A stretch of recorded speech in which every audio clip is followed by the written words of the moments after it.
pessoal, bem-vindos a mais um episódio do nosso canal, né? História do Brasil como você nunca viu. Hoje a gente vai falar, e o título do episódio de hoje é esse, né? Todo dia é dia de índio.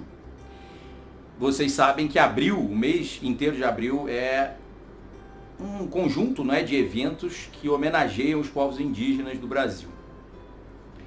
Na verdade, porque o 19 de abril, por meio do decreto do presidente Getúlio Vargas, 5540 de 1953, decreto-lei, estatuiu o Dia do Índio, né, como sendo o dia 19 de abril, já num movimento, né, em que o Marechal Rondon despontava no indigenismo, já havia o SPI, e então houve o Congresso Indigenista Interamericano lá no México, e aí disso nasceu essa valorização de uma data que fosse central para as homenagens aos povos indígenas. Só que o nome do nosso episódio e o nome da música, né, do Jorge Benjor, lá na década de 1980, a música que é, né, nacionalmente conhecida, talvez internacionalmente conhecida, cantada pela Baby Consuelo, Baby do Brasil, é A Todo Dia Era Dia de Índio. Proprietários felizes da terra Brasilis, pois todo dia, toda hora, era dia de índios, mas todo dia, toda hora, era dia de índios. Mas agora ele só tem o dia 19 de abril.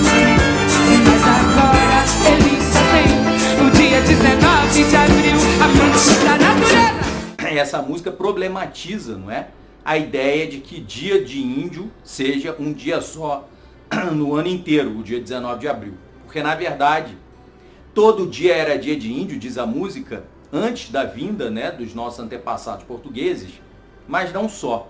Todo dia é dia de índio até hoje. Os índios, pessoal, esse nome, né, polissêmico, esse nome completamente, em alguma medida, anacrônico, não é? Porque a gente sabe o que esse nome significa historicamente, né? Quer dizer, os habitantes de Índias orientais, né, no imaginário europeu. Índio, não é? No caso, os ameríndios, os povos indígenas das Américas, os povos autóctones, os povos que já estavam aqui quando os povos europeus chegaram, são vários povos, são absolutamente diversos entre si. Quando a gente fala índio, não existe nada mais genérico e, portanto, nada mais problemático. As categorias, né, em ciências sociais são sempre arbitrárias, né?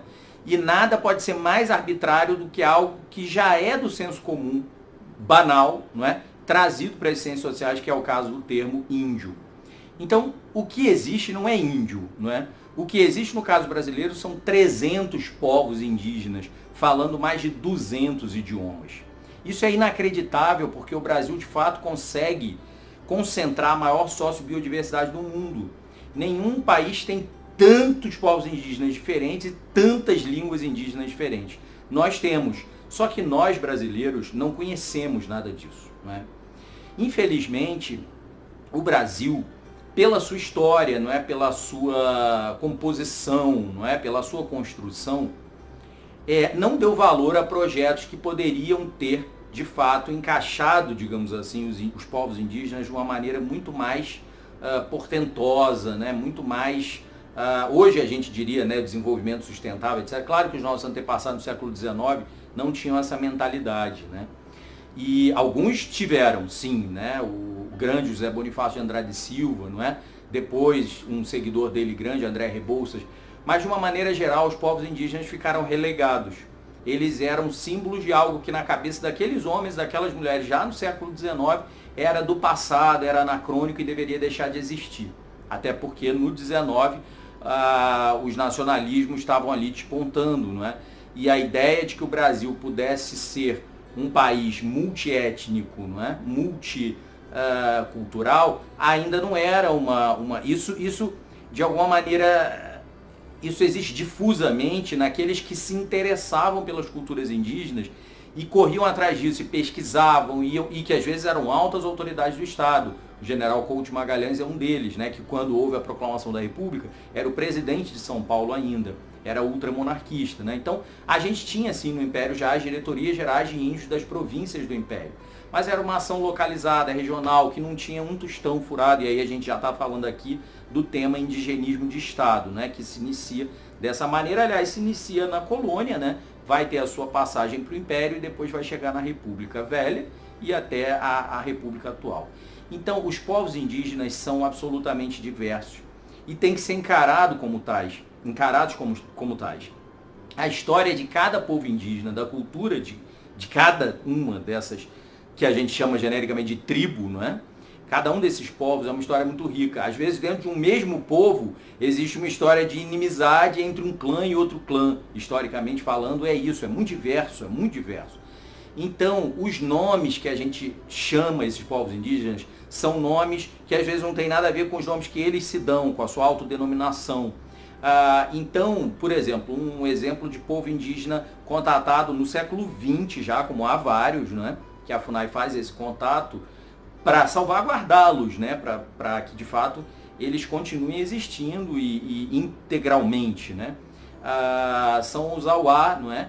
Que é como, enfim, eram chamados de Guajá, né, e que se mantiveram até a década de 1970, década de 1980, num isolamento voluntário, e aqui a FUNAI respeitava, né. Aqui mesmo a gente tem um objeto, não é? Os Auá, não é? Um objeto que foi uma flecha presenteada pelos Auá para um servidor da FUNAI, que foi deixada de presente aqui. Na verdade, a diversidade é a palavra-chave para a compreensão das diferenças entre os povos indígenas, da riqueza cultural que de fato tudo isso representa para o Brasil. Infelizmente, a nossa ignorância sobre essa temática é gigantesca. O Brasil, eu não sei se vocês sabem, mas ele é descrito em pesquisas de institutos internacionais como um dos países mais ignorantes do mundo, né? Então, isso diz muito de nós, né? Nós não conhecemos a nossa história, nós não conhecemos as culturas indígenas que fazem parte da nossa história, nós não nos debruçamos sobre o nosso folclore, nós temos um conhecimento muito parco sobre nós mesmos, é muito parco.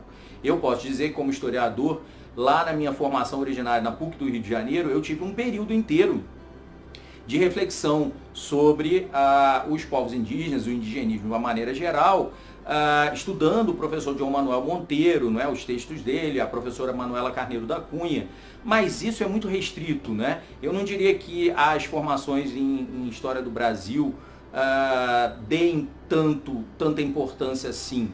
A coisa hoje mudou, né? E de fato a história dos povos ameríndios, a história dos povos africanos da diáspora que vieram trazidos para o Brasil tem aumentado muito, graças a Deus.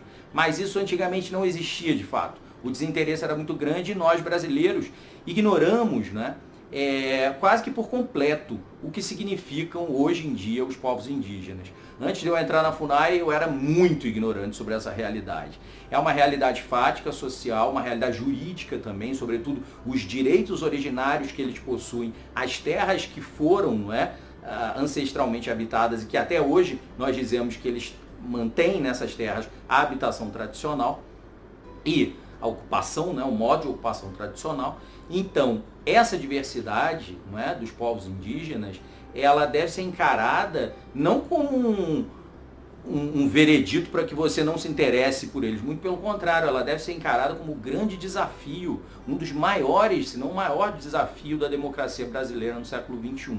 O Brasil necessita conhecer e valorizar as suas culturas indígenas, que são cultura brasileira. A cultura brasileira é composta de todas essas culturas. Sem isso, pessoal, a chance de nós progredirmos é mínima, é quase nenhuma, não é? Nós devemos entender que eles são diferentes de nós.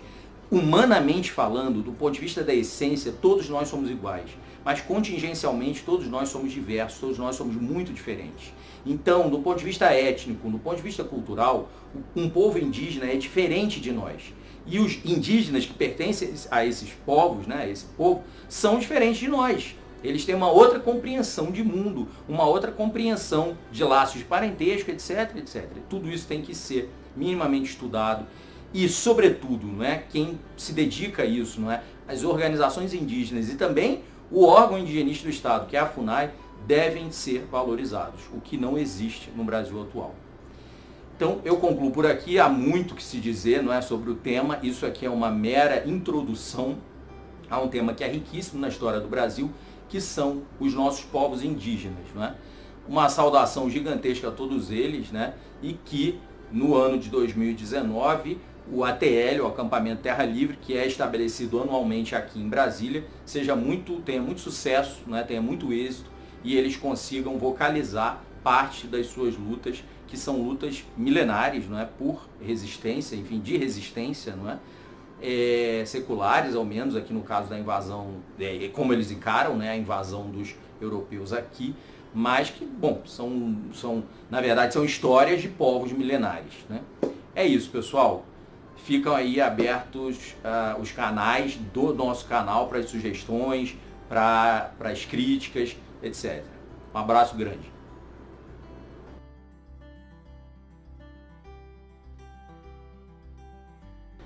Olá, pessoal. Bem-vindos aí a mais um episódio de História do Brasil como você nunca viu. Isso que eu ia falar.